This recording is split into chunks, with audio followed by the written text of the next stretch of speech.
Bonjour à vous. On va patienter une ou deux petites minutes, le temps que tout le monde puisse se connecter. Merci.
Allez, on va pouvoir démarrer. Alors bonjour à toutes et à tous et bienvenue pour ce premier webinaire, ce premier webinaire de l'année 2025 que nous organisons pour nos déclarants, donc employeurs et tiers déclarants. Donc rendez-vous Actu Pro. Je me présente donc Vincent Robic, je suis responsable de territoire à la MSA Loire-Atlantique Vendée. Je suis en charge du développement et de l'offre de services aux employeurs agricoles et leurs tiers déclarants. Et je suis accompagné pour ce webinaire par Françoise Craex, qui est chargée de clientèle entreprise. Bonjour. Alors, Rendez-vous Actu Pro, donc c'est un nouveau rendez-vous qu'on vous proposera deux fois par an, une fois par semestre, pour vous présenter des éléments d'actualité réglementaire, des actualités concernant nos offres de services, nos services en ligne, voilà, de façon assez globale pour répondre à vos besoins.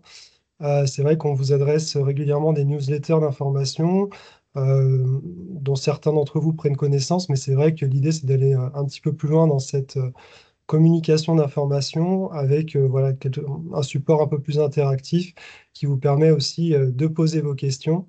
Donc, vous avez la possibilité d'intervenir dans le fil de discussion du webinaire pour poser toutes vos questions. On essaiera de vous apporter les réponses en direct, mais si ce n'est pas possible, on vous enverra un petit compte rendu avec les réponses auxquelles on n'a pas pu, euh, enfin les réponses qu'on n'a pas pu apporter lors du webinaire. Donc n'hésitez pas à poser toutes vos questions et à réagir. Et sur l'ordre du jour de ce webinaire, on va vous parler des services en ligne qui sont mis à votre disposition et qui ont évolué depuis le début de l'année. Et on vous parlera de nos offres de services aux entreprises pour le premier semestre 2025. On abordera la loi de finances de la sécurité sociale pour 2025, qui a été publiée au journal officiel le 28 février, donc assez tardivement. Donc on va faire un focus sur les informations qui concernent particulièrement nos entreprises agricoles de façon assez massive. Donc on ne va pas balayer l'ensemble des dispositions de la loi de finances de la sécurité sociale. Alors voilà, on va vraiment s'arrêter sur les plus impactantes. Ensuite, la campagne de fiabilisation DSN qui va se dérouler du mois de mars au mois d'août 2025. Donc là, on va vous apporter des éléments d'information sur les plans qualité prioritaires qui vont vous concerner et pour lesquels vous serez peut-être contacté par la caisse de MSA à l'occasion d'un rendez-vous qualité pour évoquer ces anomalies. Et puis, on verra aussi nos autres actualités. Voilà, trois petits points, je vous en dis pas plus pour le moment. Je vous laisserai découvrir tout à l'heure ces éléments d'information. Donc, bonjour à tous. Nous allons voir ensemble donc, les services en ligne, les évolutions et l'offre de services donc, à destination des employeurs pour l'année 2025, les actions qui sont prévues. Concernant les services en ligne, nous avons souhaité voir avec vous aujourd'hui donc une évolution concernant la DPAE Web. Depuis le 22 janvier, il y a une nouvelle version du service en ligne DPAE qui a été implantée dans l'espace sécurisé MSA. Et cette implantation a pu générer des difficultés au niveau des déclarants. Donc, cette DPAE, déjà, elle a évolué pour créer une DPAE unique pour tous les employeurs en DSN, que ce soit les déclarants qui utilisent directement la DSN, mais aussi les déclarants qui utilisent le TESA+, pour lequel la MSA effectue pour leur compte le dépôt de la DSN. Donc là, on est vraiment sur une DPAE unique. C'est ce qui a généré notamment l'ajout de champs supplémentaires, d'informations supplémentaires à renseigner. Donc, dans les informations supplémentaires, on va retrouver notamment l'ajout du code catégorie socio-professionnelle, l'information concernant les contrats d'apprentissage et le pourcentage de rémunération, la collecte de données qui sert au calcul des effectifs, obligations d'emploi des travailleurs handicapés. Pour les salariés étrangers, également la collecte d'informations sur le titre de travail. On a eu énormément de remontées, de difficultés de la part des déclarants. Il y a un travail important qui est fait de notre côté pour améliorer l'outil en prenant en compte donc, ces remontées. Il y a notamment des travaux qui ont déjà eu lieu concernant les groupements d'employeurs qui pouvaient être bloqués dans leur saisie. Donc ça, c'est quelque chose qui a été déjà traité, mais il y a encore d'autres éléments qui sont en cours. Sachez que vous avez la possibilité de générer un modèle de DPAE. L'intérêt de générer un modèle de DPAE, c'est de ne pas avoir à ressaisir des informations qui vont être communes à une certaine typologie de contrat. Donc, quand vous réalisez votre DPAE web, à la fin de la DPAE, vous avez la possibilité d'enregistrer les informations saisies dans le cadre d'un modèle. Et vous pouvez générer jusqu'à 20 modèles de DPAE. Donc, je vous invite à utiliser cette fonctionnalité qui doit vous faciliter la tâche et éviter la saisie de certaines informations de manière redondante sur plusieurs DPAE. Il y a également des problèmes de connexion qui nous ont été remontés avec des blocages, notamment au moment de la saisie de l'adresse du salarié. Dans les retours que l'on a pu avoir, le fait d'utiliser Chrome permet d'éviter cette difficulté, mais également d'effacer l'historique de navigation ou de supprimer les cookies peut permettre d'éviter ces blocages, ces messages d'erreur lors de la saisie. Donc, je vous invite à tester cette solution de contournement. Vous avez également la possibilité d'utiliser le dépôt de fichiers EDI pour les DPE. Donc, en fait, l'intérêt de ces DPAE EDI, c'est qu'à partir de votre logiciel de paye, vous allez, si votre logiciel est compatible, venir collecter les informations que vous aurez déjà saisies dans votre logiciel pour les transmettre à la MSA. Donc, une seule saisie à votre niveau, ça évite de ressaisir des informations à la fois dans votre logiciel et sur le site de la MSA sur la DPAE web. Vous venez collecter les informations depuis votre logiciel pour les transformer donc, en fichier et ensuite adresser ce fichier à la MSA pour une intégration automatique dans nos bases. Donc, pour ce faire, il faut utiliser un protocole spécifique qui est mis à votre disposition et mis à disposition des éditeurs de logiciels sur le site MSA National. Vous avez le lien sur la diapositive. C'est un protocole qui évolue en fonction des évolutions. Donc, notamment, on est aujourd'hui, depuis le 1er janvier 2025, sur la version 5 du protocole dépôt de fichiers EDI, qui prend en compte notamment l'intégration des données santé-sécurité au travail que vous avez également pu voir dans la DPAE web. Donc aujourd'hui, il est vraiment important d'utiliser cette version-là, sinon vous serez bloqué dans l'envoi des informations. Dans le prolongement de ces DPAE EDI, sachez que SILAE propose depuis ce début d'année la possibilité de transmettre ces éléments, les DPAE, en machine to machine. Donc là aussi, un gain de temps qui évite le dépôt de fichiers sur notre site internet. Ça évite cette étape. Nous avons eu également l'information qu'ADP réalisait actuellement des tests auprès de certains déclarants sur des PAE EDI.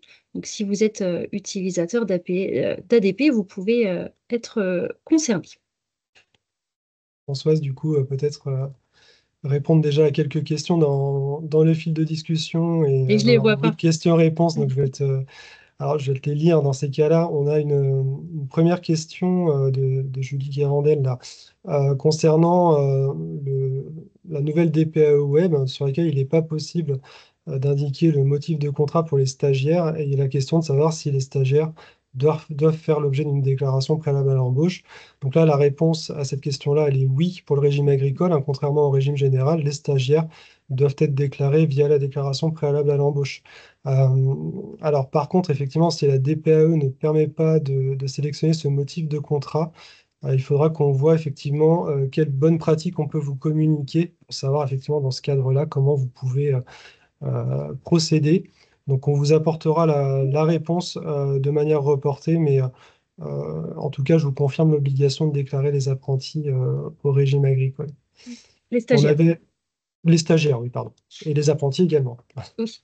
Une autre question, on nous indique qu'a priori sur Silay, on ne serait pas en capacité de réaliser des déclarations sans embauche. Alors pour moi, la fonctionnalité existe bien sur Silay. Après, je crois qu'on a une réponse, peut-être quelqu'un qui a transmis une copie d'écran de l'interface Silay, où effectivement on voit qu'il y a une coche sans embauche qui est accessible. Et pas d'autres questions. Tu peux Non, poursuivre. merci, je continue. Nous avons également souhaité aborder rapidement donc l'ajout d'une rubrique sur votre espace sécurisé employeur dédié à la santé sécurité au travail. Donc cette rubrique va être alimentée progressivement de fonctionnalités. Aujourd'hui, vous avez la possibilité de contacter le service santé-sécurité au travail de votre MSA, de consulter certains documents, notamment les fiches entreprises qui vont être progressivement intégrées donc, dans ce service, la possibilité de transmettre le document unique d'évaluation des risques et la possibilité de demander un rendez-vous pour une visite de reprise ou à la demande. Donc, les visites périodiques et les visites d'embauche ne sont pas concernées dans ce service en ligne. Donc, pour les visites, les demandes de rendez-vous pour une visite de reprise ou à la demande, vous avez la possibilité donc, de renseigner un formulaire. La MSA, le service santé au travail, vous recontacte par la suite pour identifier avec vous le degré de priorité et organiser la visite du salarié concerné. Mais un écrit vous sera systématiquement, en tout cas c'est le cas aujourd'hui en l'état du service, un écrit vous sera forcément demandé en complément pour organiser cette visite de reprise ou à la demande. Donc on est sur un service vraiment qui va venir crescendo être alimenté, mais il est aujourd'hui opérationnel sur cette partie. Concernant l'offre de service 2025 à destination des employeurs, donc aujourd'hui nous sommes ensemble pour le premier rendez-vous Actu Pro. Nous avons décidé de vous proposer ce format une fois par semestre. Donc il y aura un nouveau rendez-vous Actu Pro qui vous sera proposé sur le deuxième semestre 2025 et ainsi de suite. Nous avons également un rendez-vous qui est prévu donc pour la date prévue, c'est le 24 avril 2025. Les invitations ne sont pas encore adressées, mais ça ne saurait tarder, sur la thématique de la MSA et la prévoyance complémentaire. Donc, c'est une thématique qui nous est, sur laquelle nous sommes régulièrement questionnés sur le terrain de la part des entreprises, des tiers déclarants. Et lors de ce webinaire, nous allons nous intéresser au maintien de salaire, à la garantie incapacité de travail, aborder notamment les courriers, décrypter ensemble les courriers qui sont adressés de manière trimestrielle suite au versement d'indemnités journalières complémentaires. Nous aurons également, toujours sur ce mois d'avril, un webinaire sur la thématique DPAE et ouverture de droits des salariés. Donc, la date qui reste à confirmer serait normalement le 29 avril 2025. On reviendra vers vous également. Et là, donc, un autre rendez-vous destiné aux primo-employeurs. Donc là aussi, certainement sous le format d'un webinaire sur cette année 2025. Donc, à organiser. Alors, il y a quelques questions dans le fil de discussion. Toujours sur la partie déclaration préalable à l'embauche et stagiaire, on a une entreprise qui nous indique, enfin, qui nous demande si l'obligation, elle vaut aussi pour les stagiaires qui bénéficient d'une gratification minimale, donc pour laquelle on n'aura pas d'appel de cotisation. Alors, je dirais malheureusement oui. L'obligation, elle est la même pour ces stagiaires-là. Voilà. Pour autant, l'incidence d'une non-déclaration sera sans doute moindre, mais c'est vrai que voilà, l'obligation, elle vaut pour tous les stagiaires, quel que soit le niveau de gratification. Et puis, on a une autre question concernant la possibilité de solliciter une visite de pré-reprise, à savoir si la démarche se fait uniquement par l'employeur ou bien si le salarié peut également en faire la demande via son espace privé. Alors le service en ligne, il est uniquement accessible aux employeurs et comme l'a dit Françoise aussi tout à l'heure, il n'est pas accessible aux tiers déclarants, donc c'est uniquement l'employeur qui a accès à ce service en ligne-là. Et puis sur savoir qui fait la démarche. J'ai plus les éléments en tête, mais peut-être que Françoise, tu sais, qui sollicite la visite de pré-reprise? Est-ce que c'est l'employeur ou est-ce que le salarié peut également faire la démarche? Ou Alors, Mélodie, si vous avez la réponse. sur les Mm. visites à la demande, le salarié peut aussi solliciter une visite. Dans tous les cas, il faudra que ça soit au maximum étayé pour que le service santé sécurité au travail puisse organiser cette visite. Sur les visites de reprise, pour moi, Mm. c'est l'employeur. On reviendra vers vous En tout, sur le sujet, mais pour moi, c'est l'employeur essentiellement. en tout cas, le service en ligne a la vocation à demander à être recontacté par la caisse de Mm, MSA sur un créneau que vous aurez défini. Alors, ce n'est pas un service en ligne qui va vous permettre de planifier le tout à fait. rendez-vous. Alors, voilà, petit rappel. Donc, je continue sur cette fois-ci la loi de finances sécurité sociale 2025 qui s'est fait attendre et pour lequel nous avons souhaité identifier certaines évolutions qui vont concerner les entreprises du régime agricole. Donc, sur les principales évolutions, intéressons-nous aux cotisations d'assurance maladie et d'allocation familiale. Donc, ces mesures de réduction évoluent, pardon. Les plafonds de rémunération qui ouvrent droit à ces mesures diminuent donc, comme suit. Pour l'assurance maladie, on va passer de 2,5 SMIC, donc figé au 31 décembre 2023, à 2,25 SMIC. Et pour l'allocation familiale, de 3,5 SMIC figé au 31/12/2023 à 3,3 SMIC. Donc, c'est une mesure qui a une date d'application au 1er janvier 2025 avec une particularité pour les salariés qui sont sortis en janvier et février 2025. Donc, compte tenu de la parution tardive, il n'y aura pas de régularisation attendue pour ces salariés qui sont sortis sur les 2 premiers mois de l'année. Donc, concernant donc, cette réduction assurance maladie et allocation familiale, il y a un décret qui est attendu pour passer ce SMIC figé donc, du 31 décembre 2023 au 1er janvier 2025. Donc là, on est en attente de cette information. De manière générale, en fait, en baissant le seuil d'éligibilité, il va y avoir plus de salariés qui vont être concernés par ces cotisations assurance maladie et allocation familiale. Et de ce fait, par opposition, il y aura moins de salariés qui vont être concernés par cette réduction. À terme, sachez que ces deux cotisations devraient disparaître pour être intégrés dans une réduction générale des cotisations remaniée. On y reviendra tout à l'heure. Donc, sur cette réduction générale de cotisation, on vous a rappelé la formule de calcul du coefficient de la réduction générale et on a identifié 3 données de cette formule de calcul qui vont être concernées par cette loi de finances de sécurité sociale. Donc, on va avoir dans un premier temps la modification du paramètre rémunération annuelle brute avec l'intégration de la prime de partage de la valeur à cette rémunération, ce qui va avoir pour conséquence donc une diminution du coefficient de la réduction générale.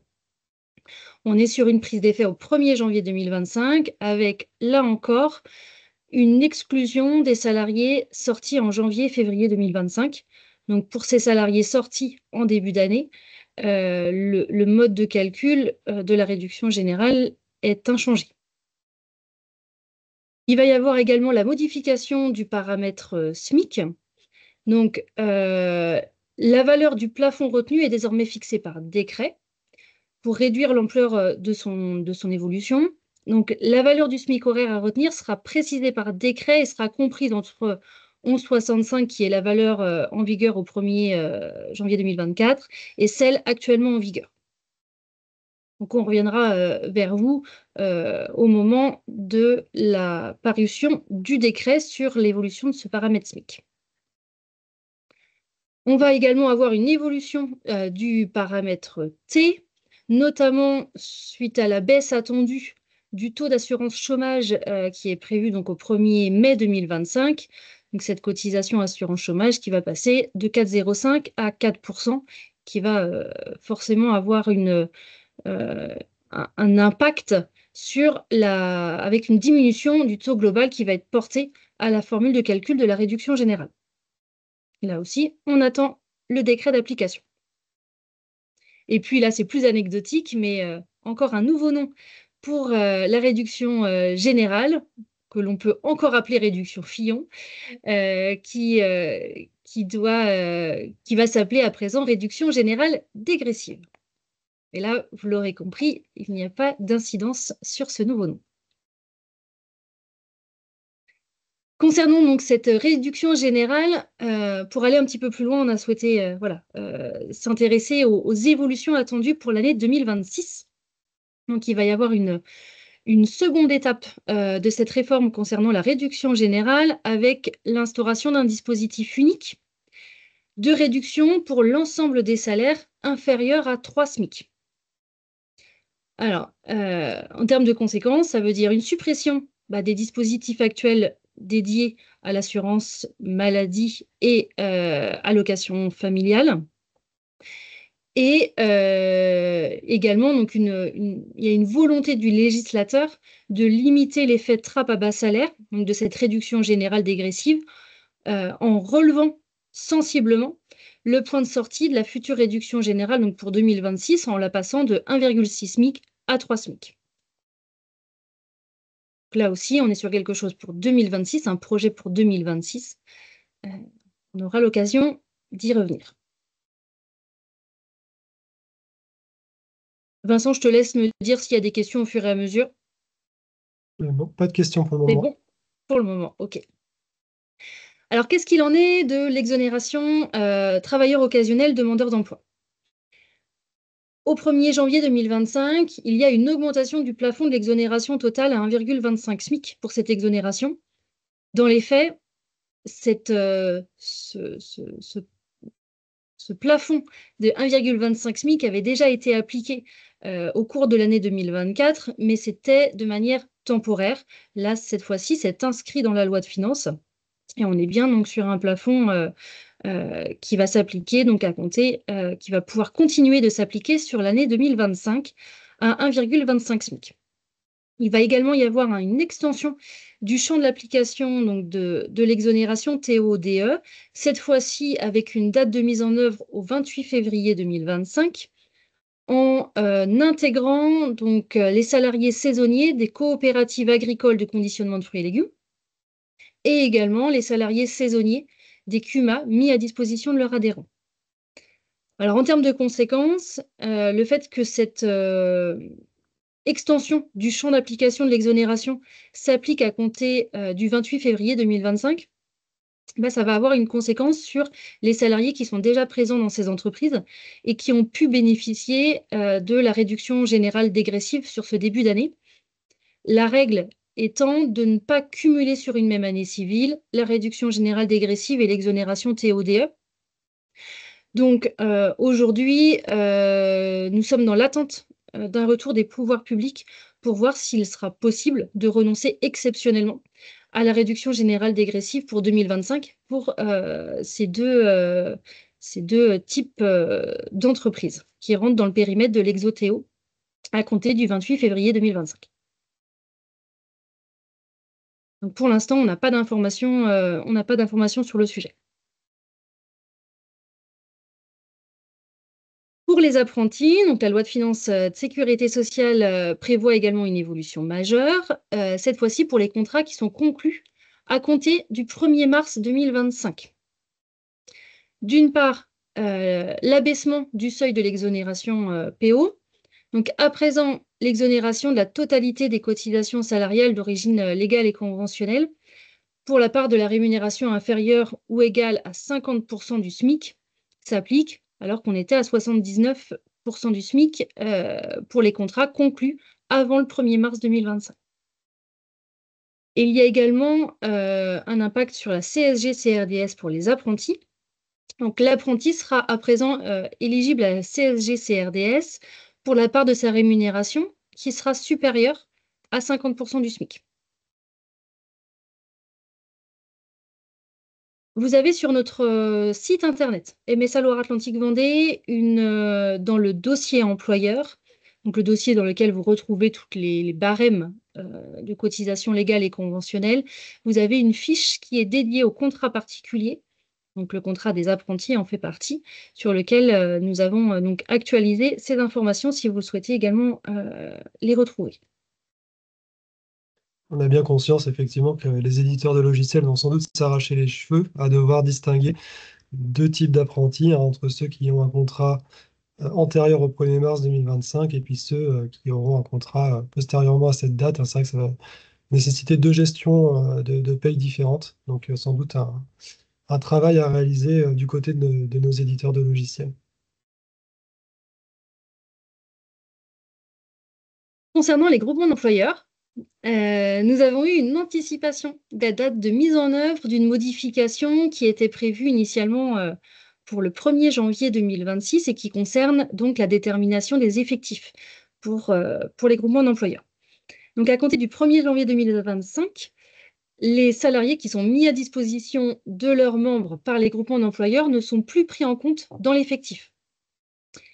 Cette règle de calcul ne s'applique pas en matière de cotisation, accident du travail, maladie professionnelle. Cette mesure impacte le calcul de l'effectif dit de sécurité sociale et ça va concerner de ce fait un certain nombre de dispositifs qui va comprendre la CFP, la formation pro, le forfait social ou encore la déduction d'heures supplémentaires. Aujourd'hui, il y a des évolutions informatiques qui sont en cours à notre niveau, au niveau de la MSA, concernant le décompte des effectifs pour les groupements d'employeurs. Donc, vous pouvez, si vous êtes groupement d'employeurs, vous pouvez être concerné par des anomalies, notamment sur les services en ligne liés à ces décomptes d'effectifs. Donc, sachez que, voilà, qu'il y a des travaux qui sont en cours et qui vont être mis en application tout au long de l'année 2025 pour prendre en compte cette évolution suite à cette loi de finances 2025.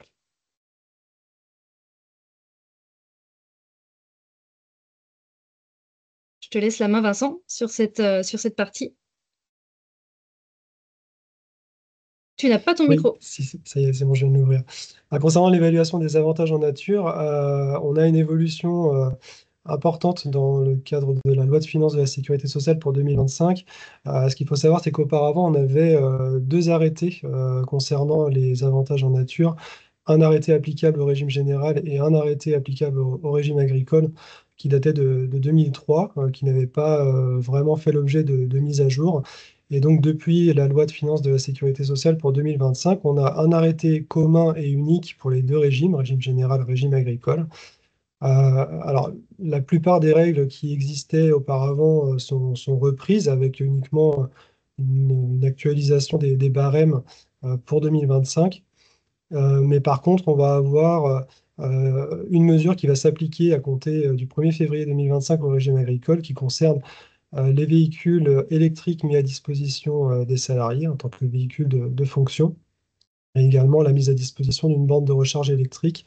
Hein, c'était des dispositions qui étaient applicables uniquement au régime général auparavant et qui le sont maintenant au régime agricole depuis le 1er février 2025. Alors, on ne s'arrête pas forcément dans les détails de cette mesure-là parce que aujourd'hui, il y a des véhicules électriques mis à disposition des salariés au sein des entreprises agricoles. C'est un cas qu'on rencontre assez rarement. Néanmoins, vous n'hésiterez pas à revenir vers nous si vous avez besoin de compléments d'informations sur le sujet. Si vous êtes concerné, on vous apportera les éléments éclairants. Donc voilà, revenez vers nous si besoin. Par contre, ce qu'on a souhaité quand même vous rappeler sur les avantages en nature véhicule, c'est notamment les évolutions de barème qui concernent les véhicules thermiques, des évolutions assez sensibles, hein, des barèmes, que ce soit pour les véhicules achetés ou les véhicules loués, avec quand même l'importance de prendre en compte la notion de date de mise à disposition du véhicule. C'est-à-dire que l'évolution des barèmes elle va concerner les véhicules mis à disposition à compter du 1er février 2025. Hein, donc là encore, ça va impliquer une petite gymnastique pour distinguer les situations de salariés qui ont un véhicule mis à disposition avant cette date et puis ceux qui se sont vus remettre un véhicule après cette date. Donc là, voilà, effectivement, des barèmes qui augmentent sensiblement. Autre actualité de la loi de finances de sécurité sociale pour 2025 qui sera applicable au 1er avril, c'est la diminution du montant de l'indemnité journalière maximale au titre de la maladie, hein, qui va passer de 1,8 à 1,4 SMIC, ce qui fera une valeur au 1er avril de 41,47 € maximum, donc uniquement pour les arrêts de travail maladie, hein, ça ne concerne pas les accidents du travail. Et donc cette mesure, elle va avoir une incidence directe ou indirecte sur les employeurs, puisque ça aura un impact direct si l'employeur maintient lui-même sur ses propres deniers le salaire de son salarié, puisque du coup le complément de rémunération à effectuer sera plus important. Et puis un impact indirect, enfin, en tout cas on peut s'en douter, hein, si on a un contrat de prévoyance mis en œuvre avec une garantie mensualisation, on se dit que potentiellement, peut-être que le coût des garanties va également augmenter, hein, en lien avec ces évolutions prévu par la loi de finances de la sécurité sociale. Donc là, pour l'instant, on est encore sur ces contrats de prévoyance, on est encore sur des taux qui étaient actualisés au 1er janvier pour la plupart des contrats. Donc à suivre pour des évolutions futures.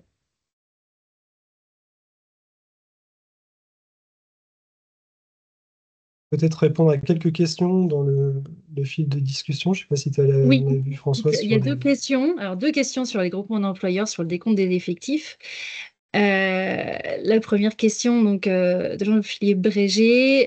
Selon ces nouveaux effectifs pour les GE, nous pouvons donc régulariser les cotisations concernées depuis le 1er janvier 2025. Donc oui, on est bien sur une application, un nouveau décompte des effectifs au 1er janvier 2025. Donc voilà, feu vert, exactement. Et une autre question donc de Damien Penaud. Pour le calcul des effectifs des GE, est-ce que vous allez traiter le code DSN S21G004004007402? Donc dans le bloc 40, l'information concernant la mise à disposition des effectifs. Si oui, à quelle date? Sinon, sur quels critères? Écoutez, là pour le coup, je pense que ça vaudrait une extraction sur des dossiers pour récupérer ces éléments-là, pour pouvoir vous répondre, pour y Alors, compléter. ouais, la notion de mise à disposition, effectivement, elle doit être intégrée dans la DSN. Elle est prévue dans le cahier Mm. des charges, dans le cahier technique DSN. Elle est lue aujourd'hui par la MSA, notamment lorsqu'on notifie les effectifs dans le cadre de la DOETH. Et donc, si effectivement la donnée n'est pas gérée, on peut notifier à nos groupements d'employeurs particulièrement des effectifs, un EMA qui n'est pas correct. Donc aujourd'hui, cette donnée, elle est lue. À notre connaissance, elle continuera de l'être. Donc je ne sais pas si ça répond parfaitement à la question, mais en tout cas, pour nous, il n'y a pas d'évolution de ce point de vue-là. Et si, pour aller un petit peu plus loin sur les effectifs, mais même de manière générale, euh, là, concernant donc l'obligation d'emploi des travailleurs handicapés, il y a eu donc des envois de courriers adressés aux employeurs mentionnant notamment l'effectif identifié connu en MSA. Donc, si cet effectif est différent de l'effectif que vous avez à votre niveau, revenez vers la MSA avec les justificatifs, une extraction de votre logiciel de paye détaillant le calcul pour que nous, on puisse mettre à jour, vérifier nos données et, le cas échéant, mettre à jour ces informations.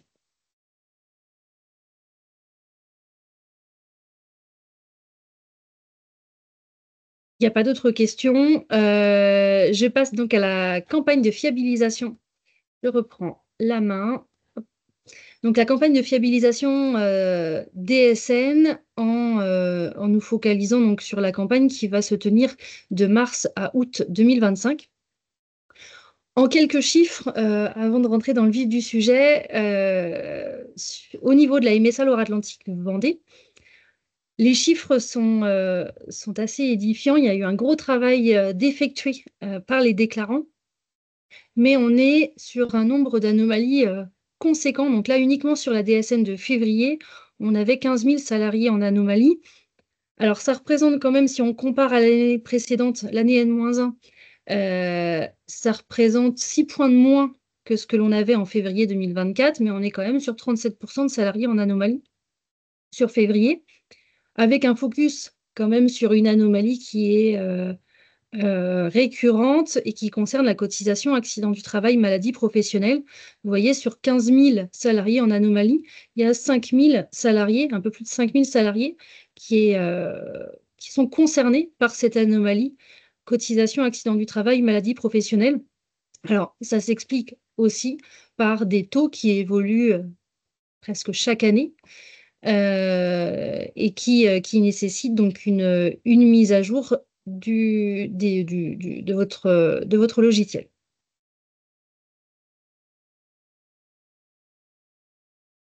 Avant de rentrer dans le vif du sujet de cette campagne de fiabilisation, donc de mars à août 2025, on a souhaité vous rappeler le processus de ces campagnes de fiabilisation DSN portées par la MSA.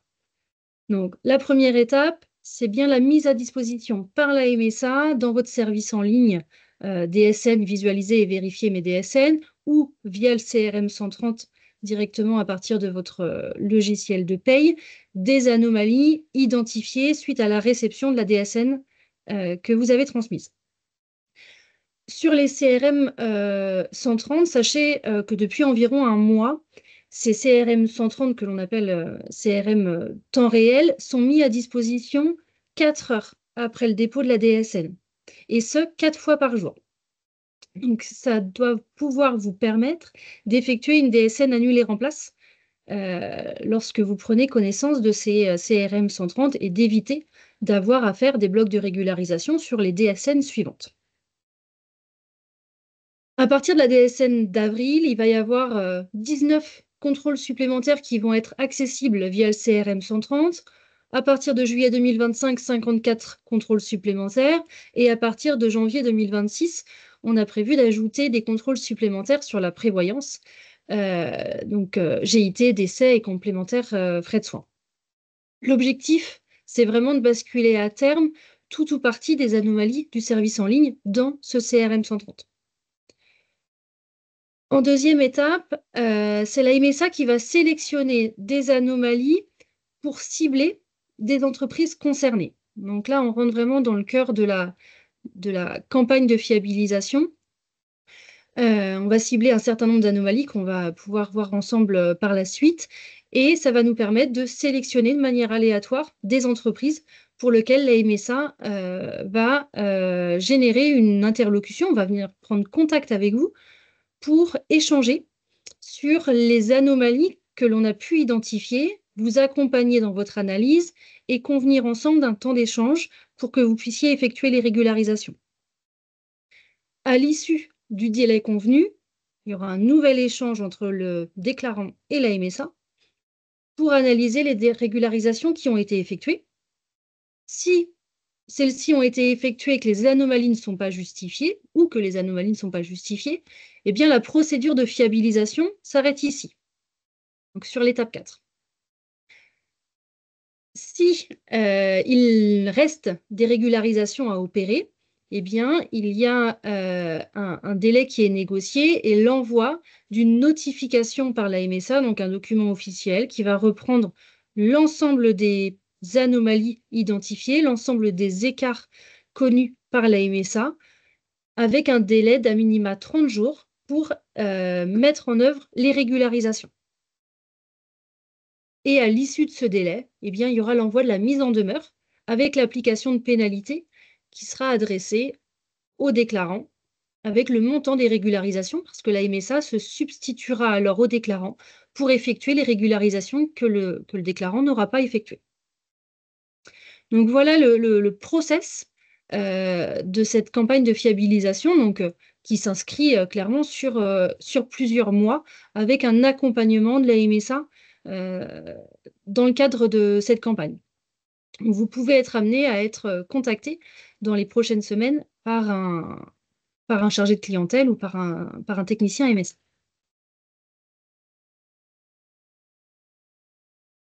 Sur cette campagne de fiabilisation donc DSN, sur la période de mars à août 2025, donc la campagne actuelle, nous avons ciblé les anomalies donc, que vous visualisez sur cette diapositive. Donc la cotisation assurance vieillesse, en nous intéressant notamment à l'incohérence d'assiette, mais aussi l'absence ou la déclaration à tort de cotisation. On y reviendra juste après avec une illustration de contrôle sur une incohérence d'assiette assurance vieillesse plafonnée. On va s'intéresser également à la cotisation assurance chômage, notamment à l'incohérence de taux, du fait de l'évolution pour mai 2025 du taux de cette cotisation, donc avec une baisse à 4%, donc pour s'assurer que ce nouveau taux est bien pris en compte.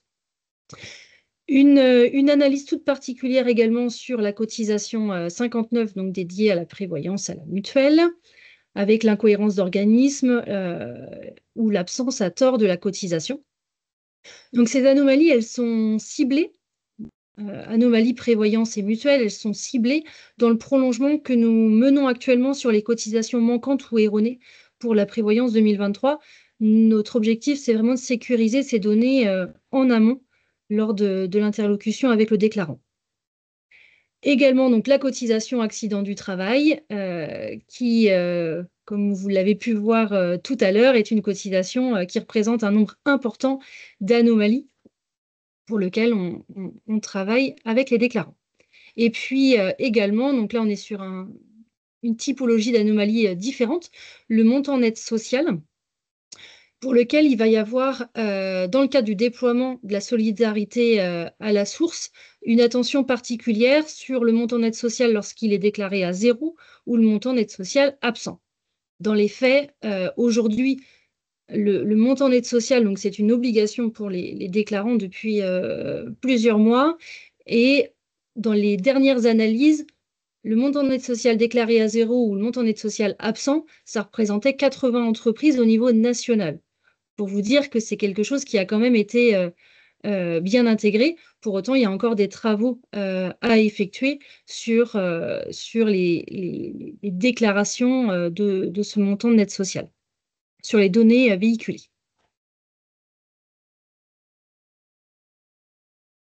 On a voulu illustrer les contrôles effectués par la MSA en nous appuyant sur une anomalie qui fait partie de la campagne de fiabilisation actuelle. Donc, on s'intéresse là sur l'incohérence d'assiette pour la cotisation assurance vieillesse plafonnée. Donc, si vous êtes concerné par cette anomalie, quelles sont les données que la MSA va venir prendre en compte dans son moteur de recherche pour détecter cette anomalie. L'anomalie, elle est identifiée par notre moteur de recherche dans deux grandes cas de figure. Soit il nous manque une donnée pour valider votre calcul d'assiette, soit l'assiette n'est pas en cohérence au regard des données que vous nous avez déclarées au sein de la DSN. Donc la première étape, c'est de récupérer des informations dans la DSN du mois en cours.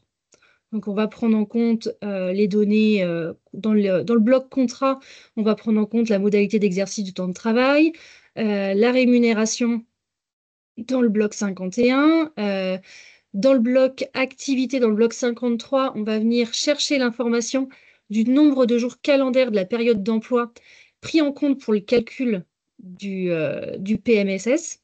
Il faut savoir qu'en cas d'absence de cette information, le PMSS ne peut pas être calculé par la MSA et ça génère dans ce cas-là une anomalie. Et également prendre en compte donc dans le bloc 81 la cotisation, l'assiette déclarée dans la DSN du mois en cours. La deuxième étape, eh bien, c'est de déterminer l'assiette qui est attendue par la MSA au regard des données déclarées. Donc, si on prend l'exemple d'une anomalie qui se présente sur le mois de juillet, on va venir prendre en compte le cumul des PMSS de janvier à juillet et également le cumul des assiettes déclarées de janvier à juin. Et cet écart permettra de déterminer l'assiette du mois attendue par la MSA. S'il y a une incohérence entre l'assiette déclarée dans la DSN et l'assiette attendue par la MSA, l'anomalie est mise à disposition dans votre service en ligne ou dans le CRM 130. Donc là, dans un cas comme ça, on peut être face à un problème de paramétrage, donc de la cotisation assurance vieillesse plafonnée, avec une erreur dans le calcul de la régularisation progressive. Quelles sont les actions attendues? Donc, une fois que ces vérifications sont effectuées, à votre niveau également, donc les actions attendues, il y a deux volets d'actions à mener par le déclarant. Donc, d'une part, côté paramétrage, avec une modification donc, dans le bloc 80 de la cotisation, du paramétrage de la cotisation assurance vieillesse plafonnée. Et également une modification du paramétrage des différentes cotisations plafonnées si d'autres cotisations sont concernées. Quand il y a une problématique de plafond sur une cotisation, cette problématique peut se retrouver également sur d'autres branches de cotisation. Et puis, côté déclaration, eh bien, la cotisation assurance vieillesse est à corriger pour le salarié concerné qui est identifié dans le service en ligne MSA. Sur la période de rattachement, donc là, on était sur un exemple pour le mois de juillet, par exemple. Donc, sur la période de rattachement de juillet, en véhiculant donc sur une base assujettie le différentiel de l'assiette ainsi que le différentiel de montant de cotisation. Donc, bien rattacher la période au moment de la régularisation, ça, c'est indispensable.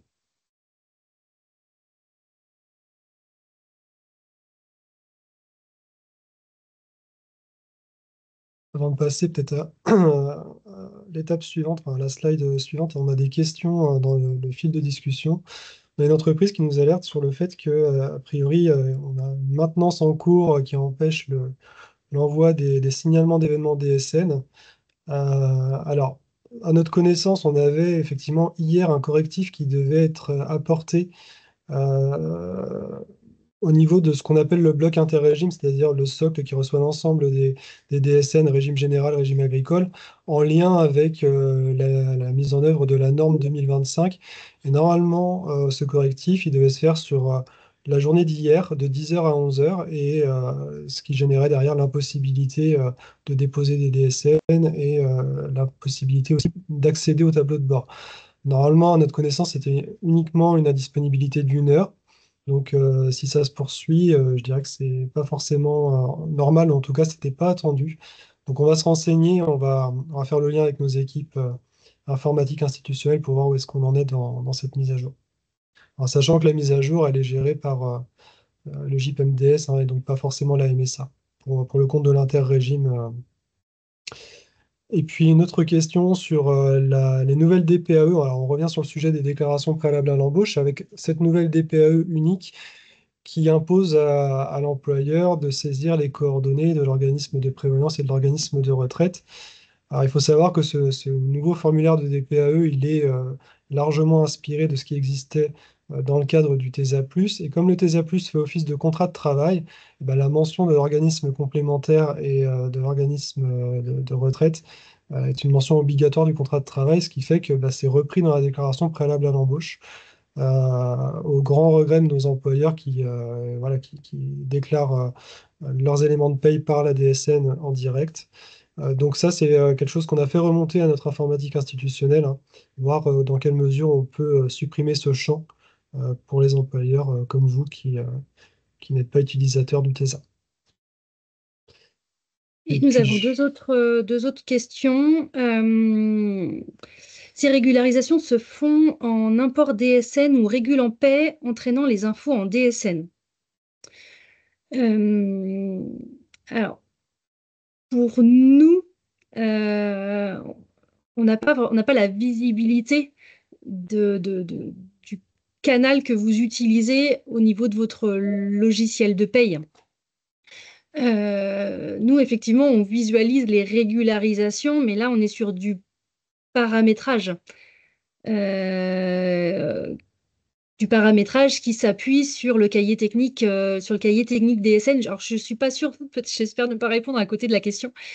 Mais la régularisation doit effectivement s'importer en DSN et passer le cas échéant effectivement par une régule en paye. Mais ça, la partie paye, c'est un volet que nous, on ne visualise pas au niveau de la MSA. Et il y avait une autre question donc, concernant le bloc 86, donc le bloc ancienneté, pour savoir si c'était le bloc sur lequel la MSA s'appuyait pour toutes les conditions, pour toutes les cotisations avec des conditions d'ancienneté. Donc prévoyance, GIT d'ESSEC ou notamment cotisation à SCPA. Donc effectivement, notre moteur de recherche va venir chercher l'information de l'ancienneté dans le bloc 86. Donc l'ancienneté mentionnée dans le bloc 86 n'est pas... euh, ça va être une donnée différente que la date du début du contrat en cours. Et ce qu'on a pu constater, c'est que ce bloc 86 peut être alimenté des périodes de contrat précédents avec ou sans interruption. Donc ça pose plus de problème quand il y a eu une interruption et générer à tort une anomalie demandant à ce que ces cotisations soient déclarées. Mais oui, pour répondre à votre question, on vient bien chercher donc l'information pour déterminer l'ancienneté requise uniquement dans le bloc 86. Donc ce bloc 86 doit être alimenté de l'ancienneté du contrat en cours ou des précédents contrats s'il n'y a pas eu d'interruption.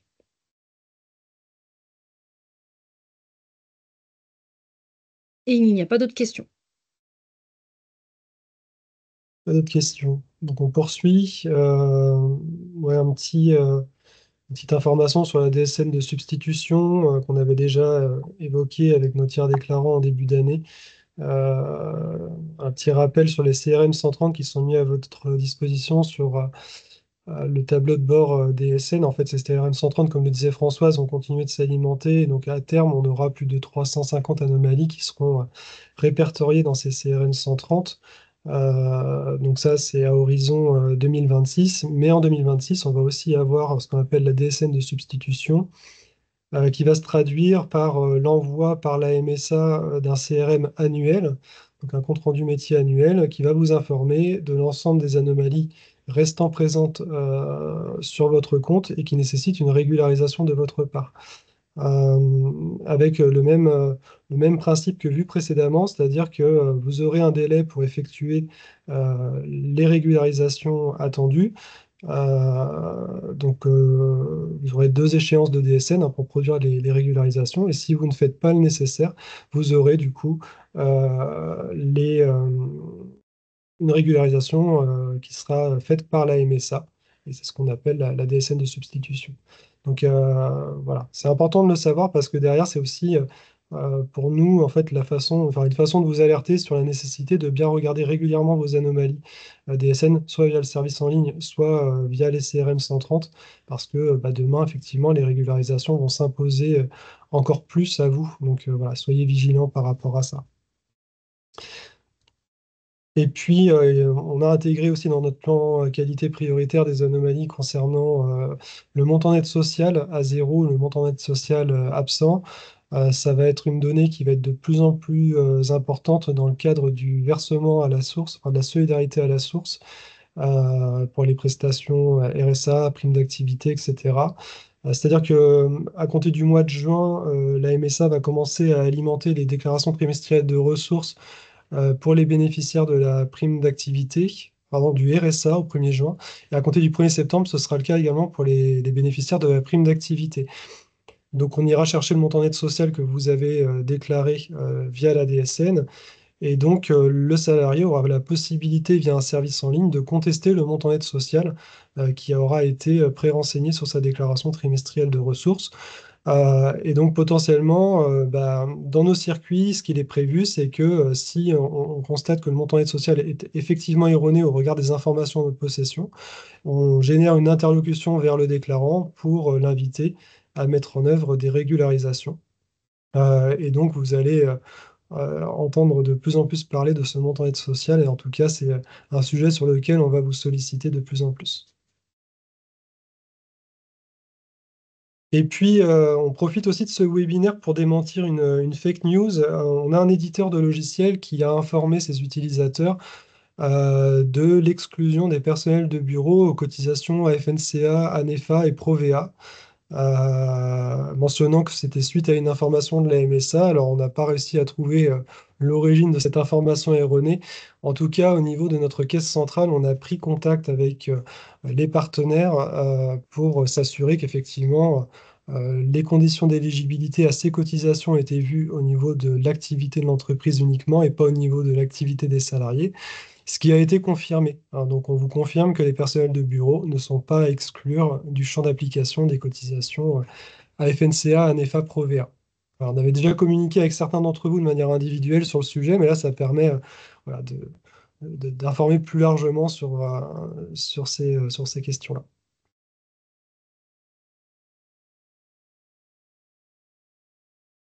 Avant de passer aux autres actualités ou à l'autre actualité, puisqu'il n'y en a qu'une et qu'on arrive en fin de webinaire, je regarde s'il n'y a pas d'autres questions de poser. Ça n'a pas l'air d'être le Non, cas.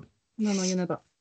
Très bien. Donc, bah, écoutez, comme vous le voyez sur nos fonds d'écran Teams, on est en période d'élection à la MSA. Et donc, il nous semblait important de vous en parler parce que c'est vrai que vous sentez parfois un petit peu éloigné de ces questions-là. Et donc, l'idée pour vous, enfin pour nous, c'est de vous donner un petit peu de sens et vous redire pourquoi c'est important que vous vous mobilisiez pour voter du 5 au 16 mai 2025. Et surtout, vous dire à quel point c'est important que vous puissiez mobiliser aussi vos salariés sur l'importance du vote. Juste rappeler que la particularité de la MSA par rapport au régime général, enfin une des particularités, c'est que on est sur un fonctionnement qui est complètement démocratique. Ça veut dire que ce sont les adhérents de la MSA qui votent pour leurs représentants, hein, et leurs représentants vont derrière voter pour le conseil d'administration, hein, pour les membres du conseil d'administration de la caisse de MSA. Puis derrière, on a aussi des élections au niveau central. C'est important parce qu'au régime général, si on doit faire une comparaison, les conseils d'administration des organismes de sécurité sociale sont composés de représentants qui sont désignés directement par les organisations syndicales. Donc nous, on est vraiment sur un fonctionnement qui est démocratique et on a des élections comme ça qui se conduisent tous les 5 ans. Renouvellement de mandat, donc cette année, voilà, on est en pleine période d'élection. Et voilà, l'idée, c'est de vous éclairer sur pourquoi c'est important finalement que tout le monde se mobilise pour voter. Il faut savoir que sur les taux de participation euh, au vote, on y était sur les précédentes élections à 26% de participation, mais seulement 20% chez les salariés. Donc on a vraiment un enjeu pour nous de faire voter les salariés. Donc en ça, vous pouvez être un relais pour informer voilà, tous vos salariés sur l'importance du vote. Euh, une petite vue sur notre conseil d'administration. Alors, on a un conseil d'administration qui est composé de 29 administrateurs, un président, donc Gérard Cavé, qui est exploitant agricole sur la commune de Fercé, également employeur agricole, et puis notre première vice-présidente, Nathalie Arbreteau, qui est salariée du service de remplacement de Vendée. Et donc nos élus, en fait, composent trois collèges. On a le premier collège qui est le collège des chefs d'exploitation et chefs d'entreprise agricole, le deuxième collège qui est le collège des salariés agricoles, et le troisième collège qui est le collège des employeurs agricoles. Donc vos salariés, eux, appartiennent au deuxième collège. Et en tout, on a 355 élus délégués titulaires sur ce mandat qui se termine là cette année. Euh, donc les votes, hein, chaque ressortissant MSA va voter pour un représentant de son collège. Voilà. Et donc, en fait, pour nous, inciter vos salariés à voter, bah, c'est nous permettre de conserver une organisation qui répond à vos besoins. Et cette organisation, c'est le guichet unique. Souvent, le guichet unique, vous l'envisagez comme un grand bâtiment à Saint-Herblain et un grand bâtiment à La Roche-sur-Yon, où on va gérer des dossiers retraite, santé. euh, Prestations familiales et où on va aussi faire du recouvrement de cotisations. Mais en fait, le guichet unique, c'est bien plus que ça. Et on considère que vous, employeurs, et même nos tiers déclarants, hein, nos principaux tiers déclarants, vous avez un intérêt à ce que ce modèle de guichet unique soit conservé parce que bah, pour les entreprises, ça permet de disposer d'un chargé de clientèle qui va pouvoir vous apporter un accompagnement global sur l'ensemble des thématiques de protection sociale qui vous concernent, un interlocuteur unique qui va vous parler à la fois des droits santé de vos salariés, de vos cotisations, de la complémentaire santé obligatoire, etc. Et ça, on trouve que c'est vraiment, ça représente un intérêt pour vous aussi, et c'est une offre de service qui n'existe pas au régime général. Donc ça fait la différence et on pense que c'est important de le conserver. Pour vos salariés, bah, le guichet unique, c'est une organisation qui permet de mieux couvrir leurs besoins. Et je prends l'exemple des salariés qui sont confrontés à des difficultés de santé et qui peuvent potentiellement risquer d'être éloignés de l'emploi. Et bah, ces salariés, aujourd'hui, sont accompagnés par la MSA avec des travailleurs sociaux de la MSA qui vont travailler de concert avec le médecin conseil et le médecin du travail pour trouver des solutions qui vont lui permettre en fait de rester en emploi. Hein, c'est ce qu'on appelle la prévention de la désinsertion professionnelle. Et ça, c'est une vraie force aussi. Alors, ça illustre bien notre plus-value par rapport au régime général de sécurité sociale. Et puis pour les chefs d'exploitation, bah, on est sur l'accompagnement, notamment dans le cadre des crises agricoles, avec un accompagnement global qui se fait tant sur le recouvrement que sur les aspects plus psychologiques, l'accompagnement du mal-être, les aides au répit, etc. Et donc là, c'est pareil, si on fait le parallèle avec le régime général, bah, aujourd'hui, on a l'URSSAF d'un côté qui s'occupe du recouvrement, mais derrière, on n'a pas forcément l'accompagnement social. Donc nous, on gère tout ça en interne et voilà, c'est une vraie plus-value. Donc voilà, voter, c'est défendre le guichet unique. Donc voilà, c'est des éléments de langage, mais pas seulement, hein, c'est une réalité. Et, euh, et savoir aussi que ce guichet unique et cette façon de le matérialiser avec des offres de services adaptées, c'est la volonté de nos élus. Hein, c'est les élus qui fixent la politique de la caisse de MSA pour l'ensemble du mandat. Et c'est nos élus qui ont choisi de mettre en place des chargés de clientèle en 2019 pour tous nos employeurs grands comptes et même au-delà. Voter pour la MSA, enfin, lors des élections MSA, c'est aussi défendre un modèle qui répond aux besoins de tout habitant de nos campagnes. En fait, la MSA, on la voit d'abord comme un organisme de sécurité sociale, mais la MSA, c'est aussi du développement social des territoires et l'animation des territoires ruraux. Et ça bénéficie à tous, hein, qu'on soit ressortissant MSA ou pas. Et donc, bah, ça passe par notamment des élus qui sont mobilisés pour faire remonter auprès des pouvoirs publics des demandes d'évolution de la réglementation. Et grâce à ça, on a pu notamment permettre le paiement d'indemnités journalières pour des agricultrices en congé maternité, mais également pour des agriculteurs en congé paternité. Ça, c'est le travail de nos élus. Nos élus ont aussi, enfin, ont aussi été partie prenante, hein, dans la pérennisation des dispositifs travailleurs occasionnels, hein, qui ont été défendus par la MSA. On noue des partenariats, donc la MSA, c'est une partie intégrante de l'agriculture. On est vraiment en lien avec nos partenaires, organismes professionnels agricoles, avec les coopératives, les chambres d'agriculture, les maisons familiales rurales. Et donc voilà, on appartient au tissu agricole et ce qui nous permet, en étant représentés dans les commissions, de porter la voix de nos ressortissants et de défendre leurs intérêts. Et puis, sur le champ du développement social des territoires ruraux, je vous ai mis quelques exemples de ce que fait la MSA, notamment la MSA Loire-Atlantique-Vendée en matière de développement social des territoires. C'est des choses sur lesquelles on ne communique pas forcément, mais ce sont des actions qui sont bien réelles et qui sont portées ou accompagnées par nos élus. Et donc, nos élus ont pu organiser des actions de prévention, notamment sur la conduite d'engins agricoles. On a organisé aussi, grâce à nos élus, des conférences sur le management des nouvelles générations en fin d'année dernière. On contribue à la création de résidences autonomie aussi sur les territoires.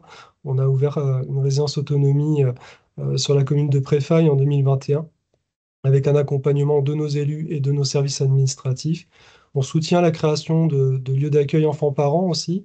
On intervient auprès des communautés de communes sur le champ de la petite enfance, l'enfance, la jeunesse, la parentalité, ce qui permet de faire naître comme ça des projets qui bénéficient à l'ensemble des ressortissants sur les territoires ruraux.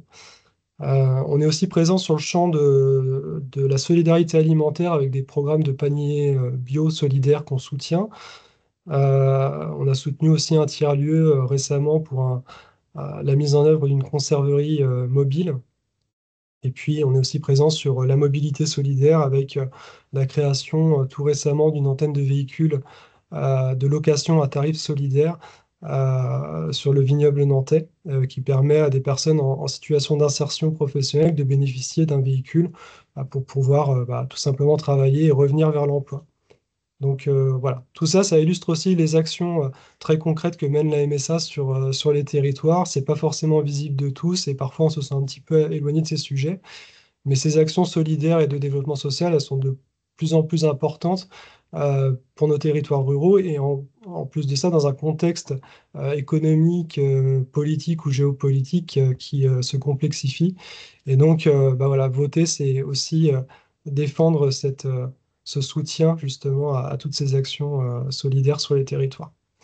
Donc voilà quelques éléments de langage que je vous communique, mais encore une fois, ce ne sont pas que des éléments de langage sur le papier glacé, quoi. C'est des réalités de terrain derrière. Et puis, voilà, peut-être petite information aussi complémentaire. Donc, les votes, c'est du 5 au 16 mai 2025. Vos salariés et vous-même recevrez un kit de vote en amont de cette période électorale. Vous pourrez voter en ligne. On vous encourage à voter en ligne, bien évidemment.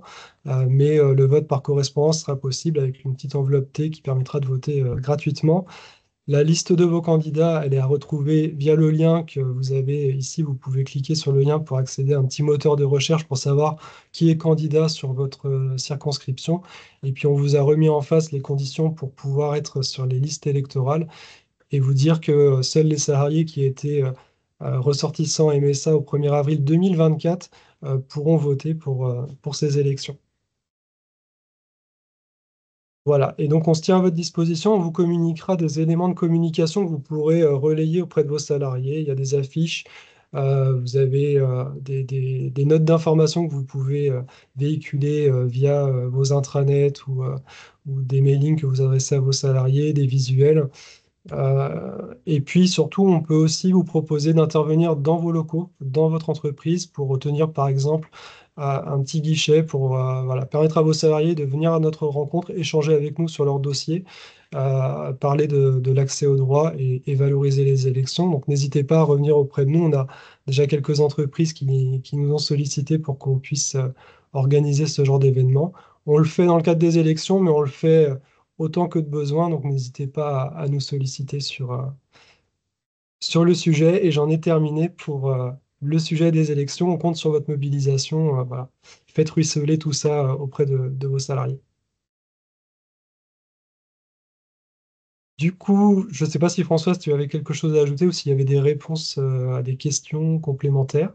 Non, on a eu une Non. question sur la mise à disposition du support, mais on vous le transmettra.